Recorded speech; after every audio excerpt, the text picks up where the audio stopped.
Welcome to Love Yourself, the podcast where we break down the reasons why you aren't losing weight and help you discover confidence, self-worth, and resilience all along the way. Weight loss isn't a knowledge problem, it's a thinking problem, and I'm here to show you how to lose weight with your brain, not another diet plan.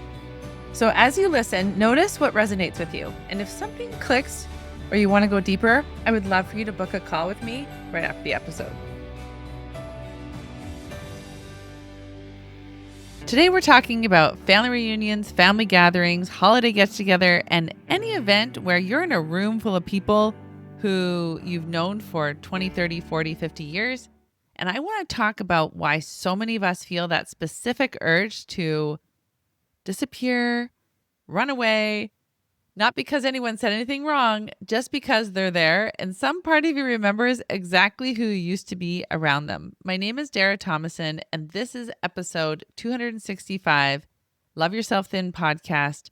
And today's episode, I'm going to bring you real research from a few different angles because I want you to understand that this isn't something I made up to make you feel better.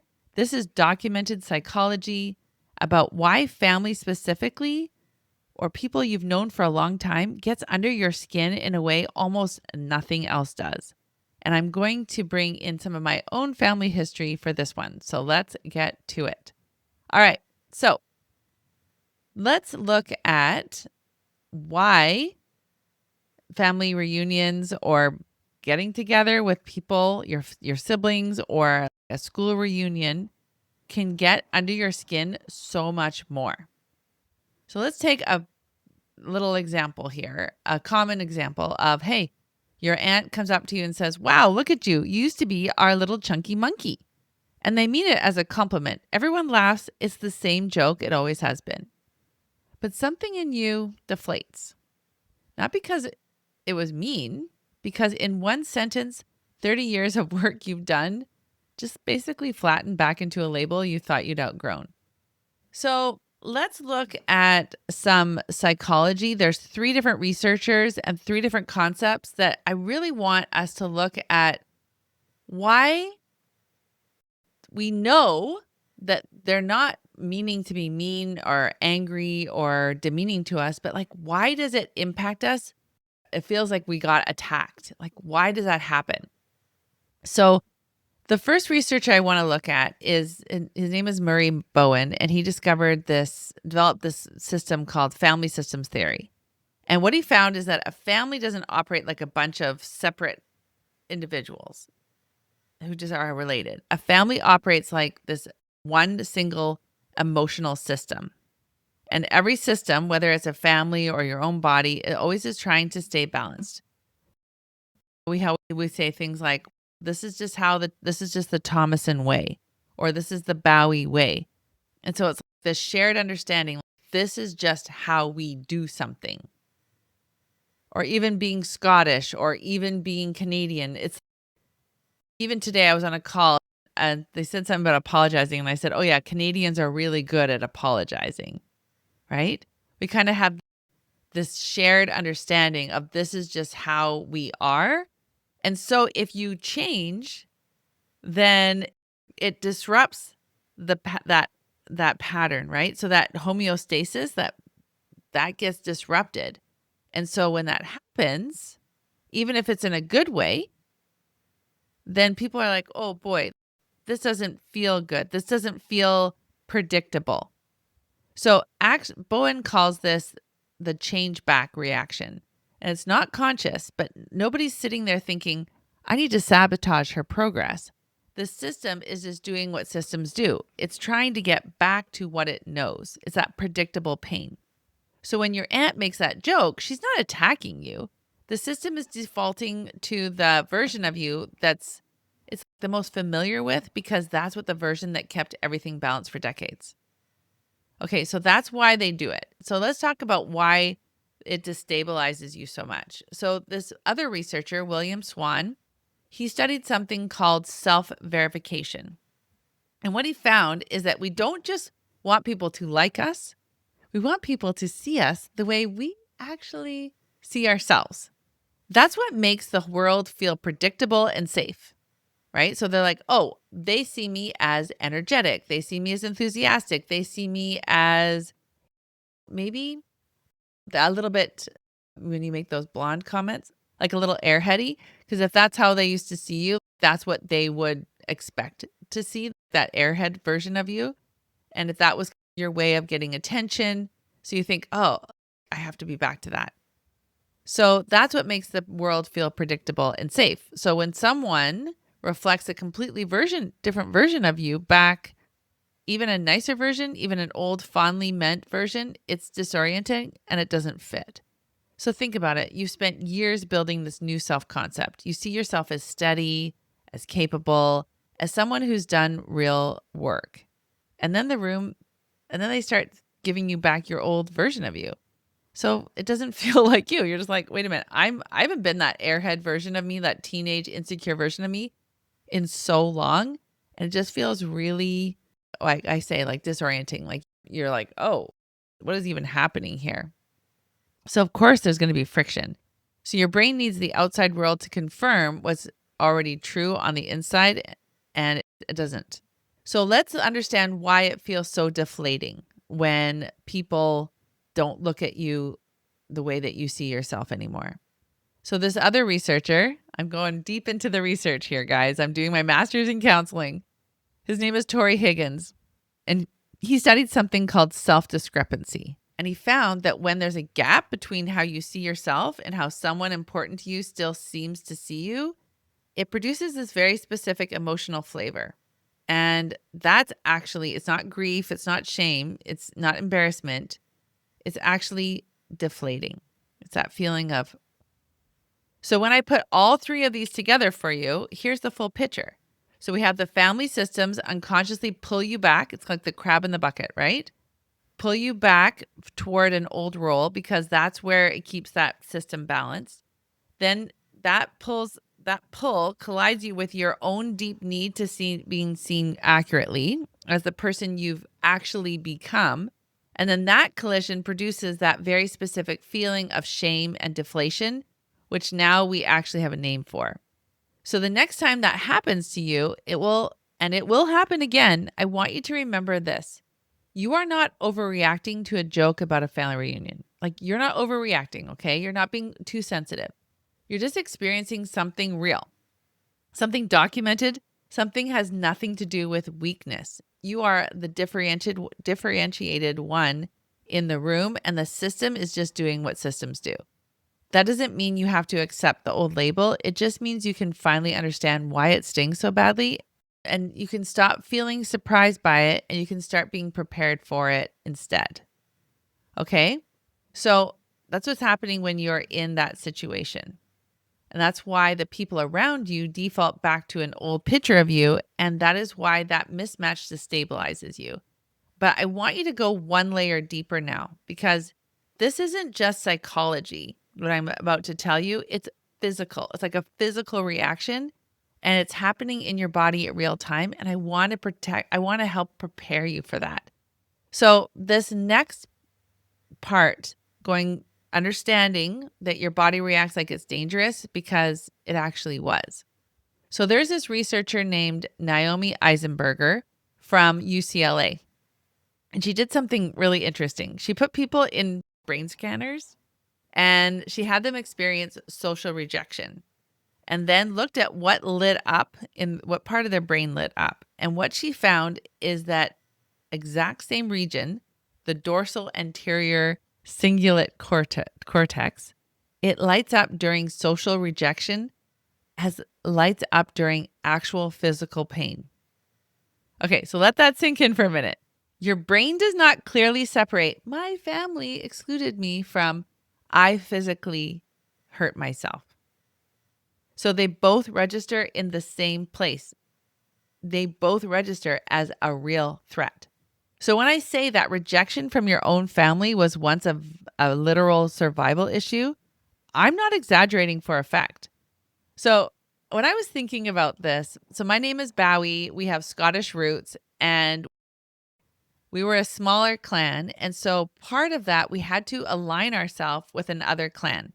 Now that just wasn't just for an emotional part of hey, let's have more friends. It was actual, we need to align ourselves with another clan for physical protection. Because if you were cast out from that clan, it wasn't just hurt feelings, that was real physical danger. So no clan meant no protection, no resources, no safety. And it's interesting because in my clan, we were part of the McDonald clan, and that was going quite well for a while. And then the leader of the McDonald clan changed religions. And so there was a division. And so those people who wanted to stay with that religion, they stayed with the McDonald clan. And those who wanted to change, they went and they found a new allegiance with the Grant clan. Okay. So when researchers in a lab hundreds of years later find that rejection lights up the same part of the brain as physical pain, they're actually confirming something my own ancestors lived out as pure survival. It's the same wiring, different century. So when you think about that dread of going to that reunion or being with your family or seeing that, and there's that tightness in your chest, that urge of, I don't really want to go. You're not being over dramatic, okay? You're not being like a drama king here, queen. That is just your nervous system literally running this oldest, most literal alarm system. It doesn't know the difference between 2026 and 1500. As far as your body is concerned, being cast out in your own kin is still a five alarm fire, okay? So how is it starting to make sense that you have so much resistance to going to the family reunion or going to the family event or the high school event or whatever that event is, okay? So if that's true, if your body still treats family rejection like a genuine threat, you'd think we'd have built some kind of immunity for it by now, generations later. But if anything, this seems to be hitting women harder today, and I'm going to tell you why. So it's worse now in 2026 than it's ever been. And I want you to take a guess. Why is it harder for us now? Here's something I think makes it even harder today than a generation ago is that we have less real human connection now and more virtual connection. Think about it. A lot of families keep in touch through group text, maybe like on a photo, comment here, comment there. And the research on belonging is actually really clear on this point. The need to belong isn't met by occasional contact. It requires frequent, ongoing, emotional, warm interaction sustained over time. So a yearly holiday card or a text thread that goes quiet for 11 months and then lights up in December, it just doesn't have that same nurturing effect. Just like if you had a plant and if you're not watering that plant and taking care of that plant, it's not going to thrive. So when we finally do meet in person, there's this unspoken pressure to prove a closeness that hasn't actually been maintained day to day. That's part of why reunions can feel so loaded. They're trying to reconnect a bond in one afternoon that hasn't had real nourishment all year, or maybe 5 years or a decade.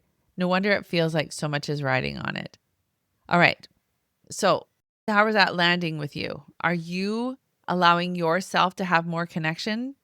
One of the things that I'm finding myself doing more, especially as I'm working through the taking care of adult parents, is that I'm making more of a connection, more of an effort to make actual connections with my siblings and also with my cousins and the people that mean a lot to me. I'm stepping up into my own, taking responsibility for that for myself. Okay.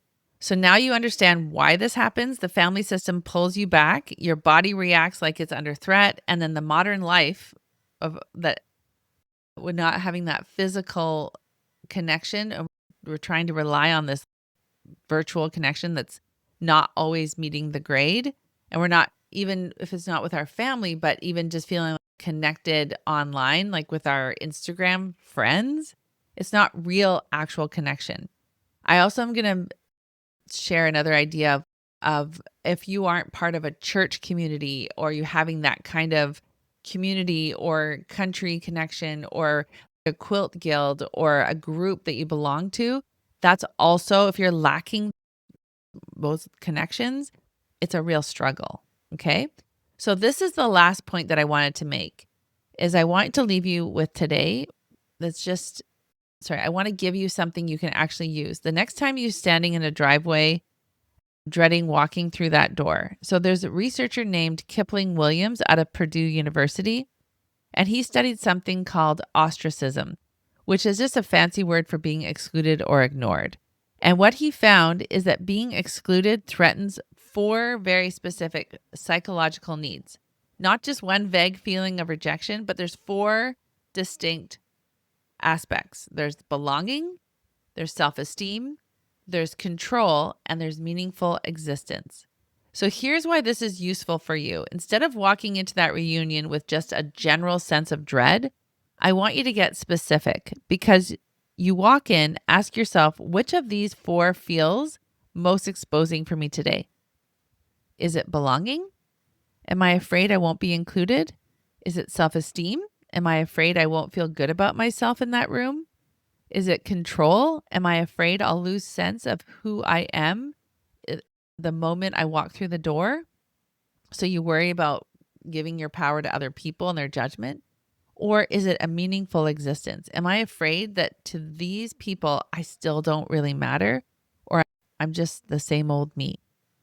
So once you name the one that's actually the loudest for you, you can do something small and specific to build up that one beforehand.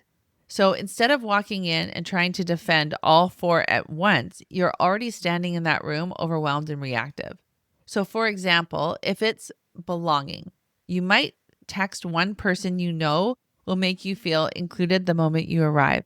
So you're not walking in cold. If it's control, you might decide in the car exactly how long you're staying so you don't feel swept up in something you can't manage.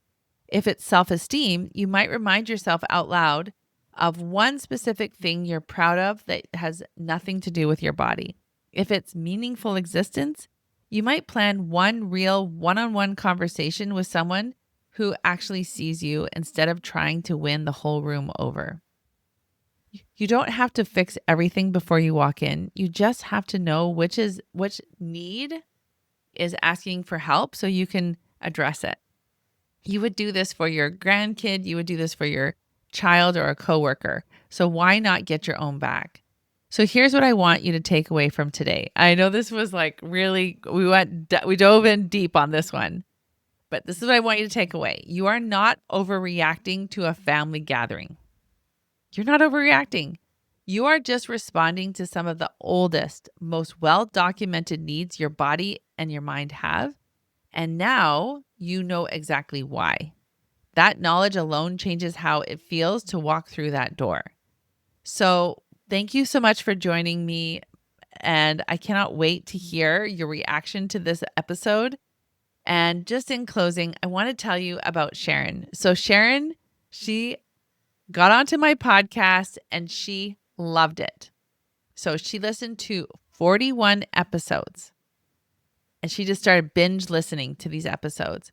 And she had hired a personal trainer for a whole year, didn't lose any weight. Then she binge listened 41 episodes. And in that short period of time, she lost 6 pounds because she finally started seeing that weight loss is not about the food. And so now that she's joined the program, she's just blowing her own mind with how amazing the tools are and what it feels like to finally be in a group of other women who have those same struggles. So I don't want you to regret not joining sooner.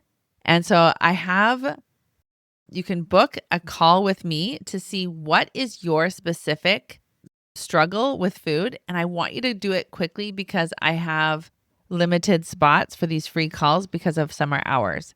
So if any of this part of today's episode felt like it was speaking directly to you, please don't let this be the year you look back on and wish you'd started sooner. Book your call today. I'll see you next week.